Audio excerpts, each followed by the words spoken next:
नमस्कार, आदाब, सत श्री अकाल, जय भीम, जोहार। मेरा नाम है नवीन कुमार। तेहरान में हमास चीफ इस्माइल हानिये की निकाली गई शव यात्रा के दौरान जन सैलाब उमड़ पड़ा। इसके पहले तेहरान यूनिवर्सिटी में हानिये के शव को अंतिम दर्शन के लिए रखा गया। करीब 2 घंटे के बाद यह शव यात्रा तेहरान यूनिवर्सिटी से शुरू हुई। इस यात्रा की शुरुआत में ईरानी संसद के अध्यक्ष मोहम्मद बाघेर गालिबाफ ने ईरान की जनता को संबोधित किया। उन्होंने कहा कि हानिये पूरी दुनिया में फिलिस्तीन के लोगों की आवाज थे और उनकी हत्या का जवाब सही समय पर और सही जगह पर दिया जाएगा। इसके बाद ईरान के सुप्रीम लीडर आयतुल्लाह खामनेई ने हानिये की अलविदा यात्रा का नेतृत्व किया। उन्होंने हानिये के शव के सामने प्रार्थना की और हानिये के बच्चों को गले से लगाया। खामनेई ने हानिये के बेटे के माथे को चूमा भी। देखिए कि हानिये की अंतिम यात्रा से पहले तेहरान में उड़ानों पर पाबंदी लगा दी गई। तेहरान यूनिवर्सिटी के 2 किलोमीटर के दायरे में किसी भी विमान को गुजरने की इजाजत नहीं थी। ये पाबंदी सुबह 6 बजे से ही लगा दी गई थी। देखिए कि हजारों की तादाद में ईरानी महिलाएं भी हानिये की तस्वीर लेकर अलविदा यात्रा में शामिल हुईं। ईरान में आमतौर पर सबसे वरिष्ठ कमांडरों और अधिकारियों के लिए ही इस तरह की यात्रा का आयोजन किया जाता है। किसी विदेशी को यह सम्मान देने का पहला मौका है। इसके बाद से पश्चिम एशिया और मध्य पूर्व में तनाव बेहिसाब बढ़ गया है। किसी को अंदाजा नहीं है कि क्या होने जा रहा है, क्योंकि ईरान ने ऐलान कर दिया है कि हम हानिये की मौत का बदला लेने को बेताब हैं और हम इजराइल पर सीधा हमला करेंगे। लेकिन यह हमला कब करेंगे, कहां करेंगे, कैसे करेंगे और कितना बड़ा करेंगे, यह सिर्फ और सिर्फ हम तय करेंगे। लेकिन इतना तय है कि इजराइल अपने जख्मों का हिसाब लगाने के लिए तैयार हो जाए। मतलब 31 जुलाई को तेहरान में एयर स्ट्राइक में हुई हमास चीफ हानिये की मौत के बाद ईरान और इजराइल में जंग का खतरा बढ़ गया है। ईरान के सुप्रीम लीडर आयतुल्लाह खामनेई ने सीधा कहा कि वे हानिये की मौत का बदला लेंगे। न्यूयॉर्क टाइम्स ने भी ईरानी अधिकारियों के हवाले से दी गई अपने रिपोर्ट में लिखा है कि सुप्रीम लीडर खामनेई ने ईरानी अधिकारियों को इजराइल पर सीधा हमला करने का आदेश दिया है।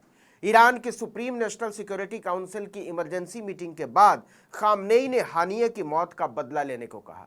खामनेई ने सैन्य कमांडरों को निर्देश दिया है कि वे युद्ध की स्थिति में हमले और बचाव दोनों की योजना तैयार करें। ईरान की चिंताएं इसलिए भी बढ़ी हैं कि उसे अपने बड़े नेताओं की जान का खतरा सता रहा है, क्योंकि इजराइल अगर ईरान में गाइडेड अटैक में इस्माइल हानिये को मार सकता है तो किसी को भी मार सकता है। इसलिए इजराइल पर हमले की भूमिका बनाते हुए ईरान ने संयुक्त राष्ट्र में उसकी मौत के लिए सीधे अमेरिका को दोषी ठहराया। उसने दावा किया कि अमेरिकी मंजूरी और खुफिया मदद के बिना यह मुमकिन हो ही नहीं सकता था। अमेरिका लगातार इस मामले में फूंक फूंक कर कदम रख रहा है। एक दिन पहले ही उसने सफाई देते हुए कहा था कि हानिये की मौत में वो शामिल नहीं है और ना ही इसके बारे में उसे कोई जानकारी थी। हालांकि उसने इतना ज़रूर कहा है कि अगर ईरान इजराइल पर हमला करता है तो हम इजराइल के साथ खड़े होंगे। अब दूसरी तरफ फिलिस्तीन ने संयुक्त राष्ट्र में हानिये की हत्या के लिए इजराइल को जवाबदेह ठहराने की मांग की है। फिलिस्तीनी राजदूत ने पिछले 300 दिनों में गाजा में मारे गए और घायल हुए लोगों के लिए भी इजराइल को जवाबदेह ठहराने की मांग की है। तुर्की पहले ही इजराइल में घुसकर वार करने की बात कर चुका है। रूस और चीन ने भी इस्माइल हानिये को ईरान में मारे जाने के बाद ईरान का साथ देने का वादा किया। मतलब किसी भी दिन यह खबर आ सकती है कि ईरान और इजराइल के बीच युद्ध का नया मोर्चा खुल चुका है। एक थ्योरी यह भी कह रही है कि घरेलू राजनीति में भारी मुश्किलों का सामना कर रहे इजरायली राष्ट्रपति बेंजामिन नेतन्याहू ने अपनी कुर्सी बचाने के लिए हानिये को मरवाया। वहीं मध्य पूर्व के कुछ मीडिया घरानों का दावा है कि इस्माइल हानिये की हत्या में उनके बॉडीगार्ड्स का भी हाथ है। अमवाज मीडिया ने सूत्रों के हवाले से कहा कि हानिये और राष्ट्रपति के शपथ ग्रहण में शामिल होने वाले दूसरे high profile guest Sadabad complex में ठहरे हुए थे। यह ईरान के राष्ट्रपति का आधिकारिक निवास है। इसके पहले फास्ट न्यूज एजेंसी ने बताया था कि हानिये उत्तरी तेहरान में ईरान इराक युद्ध के रिटायर्ड सैनिकों के लिए बने एक विशेष इमारत में रह रहे थे। जिस वक्त हमला हुआ उस वक्त इस्लामिक जिहाद के महासचिव जियाद अल नखला और उनके साथ आया प्रतिनिधिमंडल इमारत की दूसरी मंजिल पर था, उसी इमारत की, लेकिन उनमें से किसी को भी खरोंच तक नहीं आई।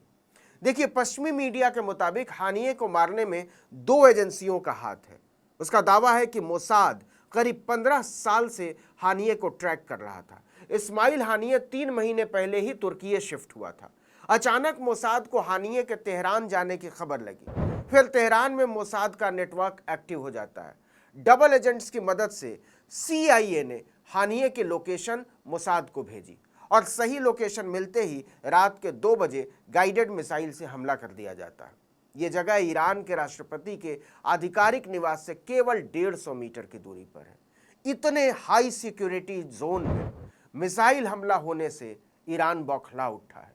इजराइल इसके बाद से इस कदर डरा हुआ है कि उसने 24 घंटे के लिए अपने एयर स्पेस को बंद कर दिया। हमास की तरफ से हमले की आशंकाओं की वजह से उसने ऐसा किया। वहीं इजराइल के राष्ट्रपति बेंजामिन नेतन्याहू ने 31 जुलाई की देर शाम राष्ट्र के नाम संबोधन में चेतावनी दी है कि आने वाले दिन इजराइल के लिए मुश्किल भरे होने वाले हैं। उन्होंने कहा कि बेरूत में हमले के बाद से हर तरफ से धमकियां मिल रही हैं, लेकिन हम हर स्थिति का सामना करने के लिए तैयार हैं। उन्होंने कहा कि जो भी इजराइल पर हमला करेगा उसे इसकी भारी कीमत चुकानी पड़ेगी। मतलब हड़कंप तो मचा हुआ है, क्योंकि रूस और तुर्की ने भी इजराइल के खिलाफ मोर्चा खोल दिया है। इस बीच हानिये के बेटे अब्दुल सलाम हानिये का भी बयान सामने आ गया है। उन्होंने कहा कि हम क्रांति की जंग लड़ रहे हैं। मेरे पिता की इच्छा पूरी हुई। मेरे पिता की हत्या से विरोध और तेज होगा। इजराइल को इसकी कीमत चुकानी ही होगी। हानिये की हत्या पर ईरान के विदेश मंत्रालय ने कहा कि उनकी मौत बेकार नहीं जाएगी। हानिये के खून के हर कतरे का हिसाब होगा। देखिए कि इस हमले के बाद इजराइल ने चुप्पी साध रखी है। उसने हत्या में अपनी भागीदारी को न तो स्वीकार किया है और न ही इससे इनकार किया है। यही अमेरिका कर रहा है।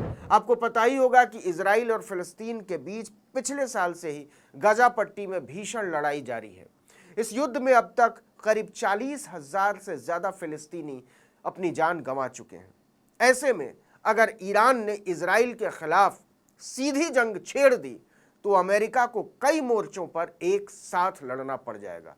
और अमेरिका बोले कुछ भी, धमकी चाहे जितनी दे, लेकिन सच यही है कि अमेरिका एक नए युद्ध का बोझ उठाने को तैयार नहीं है।